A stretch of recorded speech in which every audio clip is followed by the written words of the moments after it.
Nama konten kreator Wardatina Mawa tengah ramai menjadi perbincangan setelah membongkar dugaan perselingkuhan suaminya, Insanul Fahmi. Ciri-ciri sosok orang ketiga tersebut mengarah pada mantan istri Virgon, Inara Rusli. Adanya dugaan perselingkuhan itu kini juga berujung pada laporan di Polda Metro Jaya terkait dugaan perzinaan. Rupanya, Insanul Fahmi pernah meminta izin kepada Mawa untuk menikah lagi dengan Inara Rusli. Hal itu diungkap oleh Mawa saat menjadi bintang tamu di podcast YouTube milik Denny Sumargo.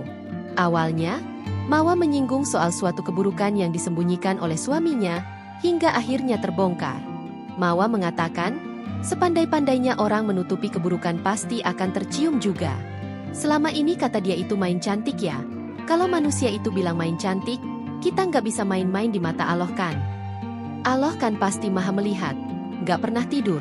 Mau secantik apapun kalian bermain pasti akan terungkap. Mau serapi apapun kalian tutupi itu pasti bakal terungkap. Kata Mawa, dikutip dari YouTube Curhat Bang Denny Sumargo, Selasa, 25 November 2025. Kemudian diakui oleh konten kreator asal Medan, Sumatera Utara itu, bahwa Insan pernah meminta izin untuk menikah lagi dengan Inara. Bahkan Insan disebutnya juga memberikan ancaman jika tak menyetujuinya.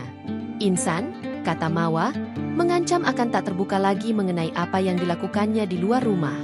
Dia selalu bilang sama aku, ya udah kalau ayang gak mau ngizinin abang untuk nikah sama dia, ya udah secara tidak langsung abang gak bakal transparan lagi ke ayang. Papar ibu satu anak itu. Jadi mungkin kalau abang mau nikah siri atau abang mau main cantik di luar jajan-jajan cewek, ya udah abang gak akan bilang sama ayang. Lanjut Mawa menirukan perkataan suami.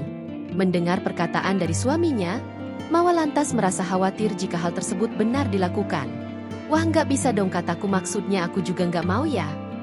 Itu kan statusnya kan aku masih istri sah. Kami juga masih suami istri. Terus dia di luar aku nggak tahu dia gimana. Terus aku di rumah. Aku ngelayani kewajiban aku. Aku nggak mau ya, maksudnya sampai ada penyakit ya gitu ya bahasanya ya. Jadi aku nggak mau dong dia itu setertutup itu dengan statementnya dia begitu karena aku tuh udah nggak ngizinin untuk menerima poligami itu. Ujarnya. Pun sampai saat ini, Mawa mengakui tak mau suaminya melakukan poligami atau menikah lagi dengan wanita lain. Dari dulu sebelum nikah, sesudah nikah sampai sekarang pengin dipoligami nggak? Tanya Denny Sumargo. Enggak mau, tidak ada sama sekali, tidak ada alasan yang kuat untuk menerima itu, jawab Mawa. Download Tribun X sekarang, menghadirkan lokal menjadi Indonesia.